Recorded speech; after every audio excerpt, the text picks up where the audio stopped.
अगर आप मुसलमान हैं और पत्रकार हैं तो सरकार आपको कभी भी सलाखों के पीछे भेज सकती है, क्योंकि सिद्दीक कप्पन बीते कई सालों से सलाखों के पीछे थे, लेकिन आज सुप्रीम कोर्ट ने उन्हें जमानत दे दिया है। पूरी खबर क्या है मैं आपको बताऊंगा। नमस्कार, मेरा नाम है नवीन कुमार नंदन। आपने सुना होगा सिद्दीक कप्पन साल 2020 से ही जेल में बंद हैं। उन्हें अलग अलग जेलों में ट्रांसफर किया गया। उत्तर प्रदेश की योगी आदित्यनाथ की सरकार ने सिद्दीक कप्पन को जेल में डलवाया था। सिद्दीक कप्पन पर कई गंभीर आरोप लगाए गए। मुझे नहीं पता आरोप कितने सही हैं या आरोप कितने गलत हैं, लेकिन जान लीजिए, जो पत्रकार आज सही बोल रहा है, जो पत्रकार मुखर होकर के अपनी आवाज को, जनता की आवाज को बुलंद कर रहा है, सरकार उसको जेल भिजवाने का काम कर रही है। आपने देखा किस तरीके से मोहम्मद जुबैर को जेल भेजा गया। पहले तिहाड़ जेल भेजा गया, इसके बाद उत्तर प्रदेश के अलग अलग जेलों में घुमाया गया। उत्तर प्रदेश सरकार के द्वारा उन पर कई गंभीर आरोप लगाए गए और जैसे ही एक एफआईआर में उन्हें बेल मिलती, इसके बाद उनके ऊपर तमाम आरोप लगा करके एफआईआर दर्ज किया गया और इन्हें अलग अलग जेलों में घुमाया जाने लगा।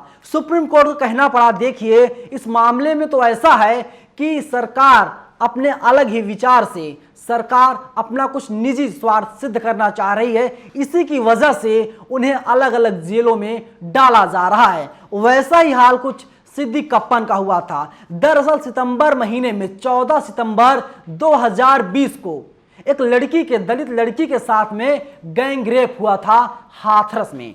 हाथरस केस आज भी आपको याद होगा, आपके जहन से नहीं निकला होगा। दिल्ली से जा रहे थे सिद्दीक कप्पन पत्रकारिता करने, रिपोर्टिंग करने। आखिर हाथरस में हो क्या रहा है, हाथरस सच्चाई क्या है, और सच्चाई को हम दिखाएंगे। लेकिन सरकार ने उन्हें गिरफ्तार करवा लिया।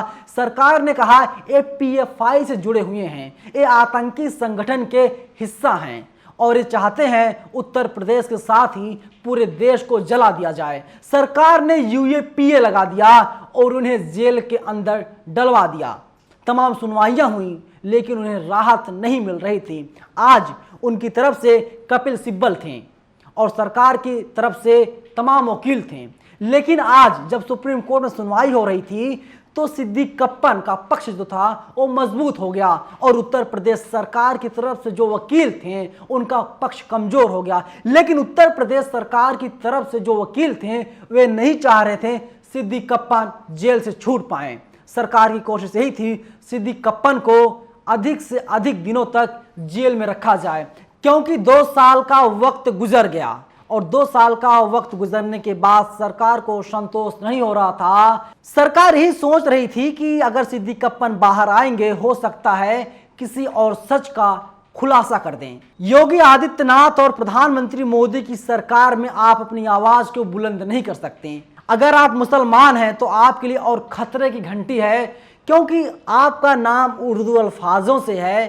सरकार की पैनी नजर आपके ऊपर होती है। आपने देखा था मोहम्मद जुबैर को जेल भेजा गया था, लेकिन जो मुख्य आरोपी थी नुपुर शर्मा को गिरफ्तार नहीं किया गया, क्योंकि वे बीजेपी से जुड़ी हुई थी और मोहम्मद जुबैर वो पत्रकार थे जो सच को उजागर करने काम कर रहे थे। लेकिन हम बात करेंगे सिद्दीक कप्पन की। भूमिका बांधने के लिए, भूमिका बनाने के लिए इसके पीछे सच्चाई और क्या है उसको मैं बता रहा था। देखिए एनडीटीवी ने लिखा है, वहीं यूपी सरकार ने कप्पन की जमानत का विरोध किया था। यूपी सरकार ने सुप्रीम कोर्ट में हलफनामा दाखिल कर कहा कप्पन के चरमपंथी संगठन पॉपुलर फ्रंट ऑफ इंडिया यानी पीएफआई के साथ घनिष्ठ संबंध हैं, जिसका एक राष्ट्र विरोधी एजेंडा है।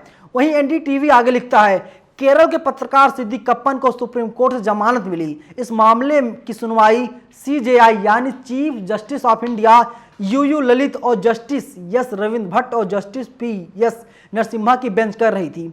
वहीं यूपी सरकार ने कप्पन की जमानत का विरोध किया था। यूपी सरकार ने सुप्रीम कोर्ट में हलफनामा दाखिल कर कहा कि पीएफआई से इनके संबंध हैं, जिसका काम है राष्ट्रीय विरोधी एजेंडा चलाना और आतंक फैलाना, और कप्पन सीएनआरसी और बाबरी पर सुप्रीम कोर्ट के फैसले व हाथरस की घटना को लेकर धार्मिक उन्माद फैलाने की साजिश का बड़ा हिस्सा हैं। ओएसएफआई के वित्तीय शोधनकर्ता रऊफ शरीफ के साथ साजिश रच रहा था। साल 2010 में पीएफआई कैडर ने बेरहमी से न्यूमैन कॉलेज के क्रिश्चियन लेक्चरर टीजे थॉमस के हाथ काट दिए थे। ऐसा आरोप लगातार उत्तर प्रदेश सरकार की तरफ से लगाया जाता रहा। लेकिन फिर क्या होता है, 29 अगस्त को केरल के पत्रकार सिद्दीक कप्पन की जमानत याचिका पर सुप्रीम कोर्ट ने यूपी सरकार को नोटिस जारी करके 5 सितंबर तक जवाब मांगा था। यूपी सरकार ने नोटिस स्वीकार किया था।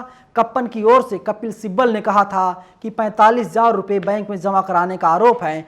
पीएफआई कोई बैन या आतंकी संगठन नहीं बनाया गया है। वो अक्टूबर 2020 से जेल में हैं। वो पत्रकार हैं और हाथरस की घटना की कवरेज के लिए जा रहे थे। वहीं पुलिस ने 5,000 पन्नों की चार्जशीट दाखिल की थी। सोच लीजिए, जो व्यक्ति जा रहा है सच को दिखाने के लिए, उजागर करने के लिए, उसके साथ पुलिस का क्या बर्ताव होता है। बताया जाता है कि उसके संबंध तमाम आतंकी संगठनों से हैं और उसे गिरफ्तार कर लिया जाता है। देश विरोधी कानून लगाया जाता है, यूएपीए लगाया जाता है और वो 2 साल से जेल में बंद रहता है। लेकिन सरकार नहीं चाह रही थी सिद्दीक कप्पन जेल से बाहर आए। लेकिन देखना यही होगा, सिद्दीक कप्पन अब तो जेल से बाहर कुछ दिनों में आ जाएंगे, पूरी तरीके से रिहा हो जाएंगे। लेकिन क्या इसके बाद सिद्दीक कप्पन के साथ जेल में जो जातियां की गई, जिस तरीके से उन्हें परेशान किया गया, क्या सिद्दीक कप्पन उस सच्चाई को सामने लाएंगे या फिर नहीं लाएंगे,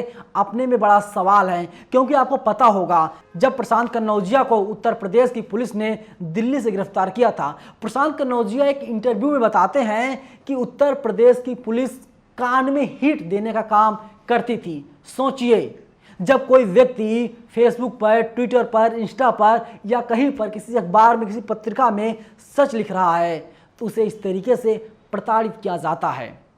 प्रशांत कन्नौजिया हिंदू थे, इसी की वजह से उनके ऊपर इस तरीके के गंभीर आरोप नहीं लगाए गए, देश विरोधी आरोप लगा करके उन्हें जेल नहीं भेजा गया, जबकि मामला कुछ और था। इस सरकार की मानसिकता है, कहते हैं सब कुछ तुम्हारा ही है, तुम जो चाहो वो करो। क्योंकि शासन कर रहे हैं योगी आदित्यनाथ, सत्ता में योगी आदित्यनाथ बैठे हुए हैं और जो पुलिस होते हैं, जो अधिकारी कर्मचारी होते हैं, जान लीजिए वे हर एक वक्त सत्ता के गुलाम होते हैं। कोई भी अधिकारी सत्ता के खिलाफ कभी नहीं बोलता। अगर सत्ता के खिलाफ बोलेगा उसका क्या हश्र होगा आपको पता है। वो नौकरी नहीं करने पाएगा, उसे कहीं ऐसे जगह ट्रांसफ़र कर दिया जाएगा जहां पर उसे तमाम परेशानियों का सामना करना पड़ेगा। ये सिर्फ बीजेपी या कांग्रेस सरकार में नहीं है, लगभग सभी सरकारें ऐसा करती हैं। इसीलिए कहा जाता है कि जो अधिकारी कर्मचारी होते हैं वे सत्ता के तरीके के गुलाम होते हैं।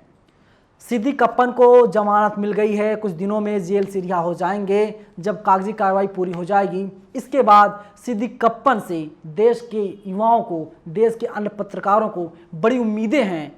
किस तरीके से उन्हें परेशान किया गया होगा। ऐसे तो पुलिस नहीं छोड़ देती, ना तो उत्तर प्रदेश की पुलिस छोड़ती है, ना दिल्ली पुलिस छोड़ती है। क्या सवाल अब यही खड़ा हो रहा है, क्या रिपोर्टिंग करना अपराध हो गया है या मुसलमान होना अपराध हो गया है। सच्ची पत्रकारिता करता है सरकार, उसे जेल भेजने का काम करती है। तो लेकिन आपने देखा था तनुश्री पांडे इंडिया टुडे जुड़ी हुई थी, आज तक जुड़ी हुई थी। जब 19 तारीख को उस बेटी की लाश जल रही थी, मनीषा वाल्मीकि की, तो तनुश्री ने पूछा पुलिस वाले से, सर जल क्या रहा है, क्या जल रहा है, क्या जल रहा है। लेकिन पुलिस वाले ने कोई जवाब नहीं दिया। पुलिस वाले ने कहा जाइए आप डीएम साहब पूछिए, आप एसपी साहब से पूछिए, आप मुझसे मत पूछिए। और इसके बाद जब वो वीडियो सामने आ गया तो तमाम पत्रकार थे जो तनुश्री पांडे का इंटरव्यू लेने लगे। तनुश्री पांडे से पूछने लगे आपके साथ क्या क्या हुआ। तनुश्री पांडे ने अपनी पूरी पीड़ा बताई थी, वहाँ की कितनी विपरीत परिस्थितियाँ थीं, पत्रकारों को एंट्री नहीं दी जा रही थी। पत्रकार छोड़ दीजिए, जो गोदी मीडिया के पत्रकार थे जिसमें चित्रा त्रिपाठी का नाम आता है, जिनमें और तमाम ऐसे लोग हैं जिनका नाम आता है, उन लोगों को भी वहाँ पर एंट्री नहीं दी गई थी। हाथरस में ऐसा हो गया था। लेकिन पत्रकार को कवरेज नहीं करने दिया गया। सरकार की ही मंशा थी, अगर सच सामने आ जाएगा सरकार गिर सकती है। और अपोजिशन के तमाम नेता लगातार सरकार पर हमलावर थे। तो सिद्दीक कप्पन का गुनाह इतना था कि वे सच्चाई दिखाना चाह रहे थे और सरकार ने उनको गिरफ्तार कर लिया था। लेकिन सभी पत्रकारों के लिए, सभी युवाओं के लिए, सभी जागरूक नागरिकों के लिए एक खुशखबरी है। सिद्दीक कप्पन को जमानत तो मिल चुकी है और हमारे देश में आज भी हुई है, सत्य में जयते। सत्य को तो आप परेशान कर सकते हैं, लेकिन सत्य को आप कभी भी पराजित नहीं कर सकते। पूरी वीडियो पर आप लोगों की क्या राय है, आप लोग अपनी राय हमें ज़रूर बताइएगा। शुक्रिया।